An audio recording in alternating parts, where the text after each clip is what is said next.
Nouvelle vidéo, aujourd'hui on va s'intéresser à l'écosystème de Matt Gray. Ce qui est intéressant avec lui, c'est qu'il fait uniquement de l'organique pour vendre du high ticket et on va voir comment il organise son écosystème pour atteindre aujourd'hui 1,2 million de chiffre d'affaires mensuel avec sa personal brand. Pour le petit historique, Matt Gray, c'est quelqu'un qui a monté une boîte en 2012 qui s'appelle Beatmakers, donc c'était une école de développeurs qui a été revendu ensuite. Il était co-founder et CEO. Ensuite, il a monté Herb, qui est un écosystème de vente de cannabis pour le retail, donc founder et CEO. Et ensuite, il a monté Founder OS, où il est founder et CEO également, qui est un programme d'accompagnement, de consulting, de business development. Donc c'est ça qui va nous intéresser aujourd'hui, c'est ce qu'il met en avant. Il a deux choses à nourrir. Il a son low ticket avec des formations en ligne qui sont entre 29 et 500 dollars et du high ticket qui est son produit principal, qui est un programme entre plutôt 6 000 dollars et 50 000 dollars où c'est plutôt axé sur le personal brand de CEO, le content strategy, les business operations. Donc finalement, l'acquisition, de la conv et de l'automatisation, les recettes un peu du scaling. Ok. Donc on va voir comment il s'organise. Sur la partie organique, on va retrouver des choses qu'on connaît, hein, YouTube, Instagram, Twitter, LinkedIn. Comment il travaille là-dessus? Lui, sur la partie YouTube, il travaille sur des vlogs et des interviews, un petit peu aussi ce que j'appellerais juste value, où là, il est assis à son bureau et il apporte de la valeur, d'accord? On a les parties short form story et les parties post fixe, où il a un contenu qui est assez brandé, où il met des notes manuscrites, ou ce que tu pourrais faire en réel ou n'importe quelle vidéo YouTube, mais lui, il le fait en note manuscrite, ce qui performe plutôt bien. Le point fort de Matt Gray dans sa stratégie, c'est qu'il va repurpose beaucoup de ses contenus dans des documents synthétisés, des guides, des outils qu'il va utiliser en lead magnet, en story, avec des appels à l'action ensuite qui sont automatisés pour générer des emails et drainer vers sa newsletter. Tous les appels à l'action YouTube, Instagram, Twitter, LinkedIn sont vers sa newsletter, pas de VSL ou quoi que ce soit, ok? Il y a aussi une partie site web qui est un peu moins pertinente parce que la quantité de son trafic ne vient pas forcément de là, mais quand tu le connais, tu peux arriver dessus. Et qu'est-ce qui se passe sur son site web? Tu peux aller à la newsletter, tu peux aller prendre un call pour le programme ou tu peux accéder au cours low ticket, ok? Donc ça, c'est un écosystème, on va dire, classique, qu'on comprend, voilà, on le voit pas partout, mais on le voit. Comment ensuite je dynamise ça une fois que les gens sont dans la routine, etc. Eh bien, lui, il travaille en workshop, ok?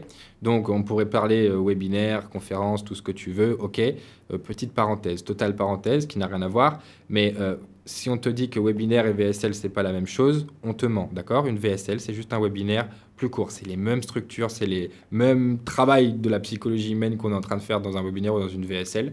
Je te dis ça parce que je vois trop de gens qui disent fais pas de VSL, fais des webinaires. Fin de ta gueule, c'est la même chose. Ok, il y en a juste un qui est très très long, en direct, 4 heures, et l'autre qui est court, c'est tout. Donc voilà, juste petite parenthèse parce que j'en ai marre de voir des glands dire ça. Pour revenir à nos moutons, lui, donc, il lance ce webinaire workshop avec un guest ou des guests, ok? Donc tu reçois un email pour faire la promotion de ça, qui t'envoie sur une landing page qui permet de réserver. Tu reçois ensuite un email avec les informations de réservation. Ok? Ici, ce qui se passe ensuite, c'est que ça ne s'arrête pas là. On laisse la boucle ouverte, comme on avait vu dans la dernière vidéo, toujours des open loops. Ok?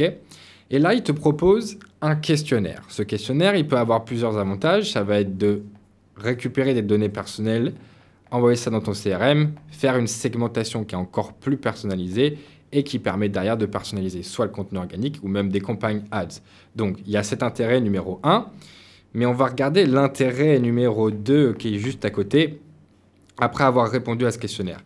Donc, ce qu'il fait, c'est il va te demander ce que tu veux faire, lui, il va segmenter sur la géographie, ok, sur le chiffre d'affaires, sur le type de client et sur les problèmes qu'il rencontre. Donc toi, si tu n'es pas dans la partie business, tu auras peut-être d'autres critères de sélection pour ta clientèle, je ne sais pas, l'âge, le sexe, les problématiques également, c'est forte chance. Mais ça permet de segmenter. Et qu'est-ce qui se passe à la sortie du questionnaire en fonction de ce que j'ai répondu? Il y a plusieurs choses. Ici, il y a 3 low tickets en fonction de la réponse à cette question-là. Tous les gens qui sont en dessous de 6 000 $ de chiffre d'affaires, ils les envoient sur différentes landing pages en low ticket. Pourquoi pas un low ticket? Ça, il le fait également ici. C'est quels sont tes problèmes? Et en fonction des problèmes auxquels tu as répondu, il ne t'envoie pas sur le même produit. OK? Maintenant, sur les types de business qu'il aide tout ça, sauf le dernier. Brick and mortar, c'est ce que nous, on appelle les business physiques. Et donc ici, business physique qui semble être hors de la cible, ça ne va pas s'arrêter là. Il va quand même faire quelque chose. Il va faire une vidéo avec une landing page, OK? Dans cette vidéo, c'est une sorte de thank you page, mais qui dit, bah, excuse-nous, on ne peut pas t'aider, on ne pense pas qu'on va pouvoir t'aider.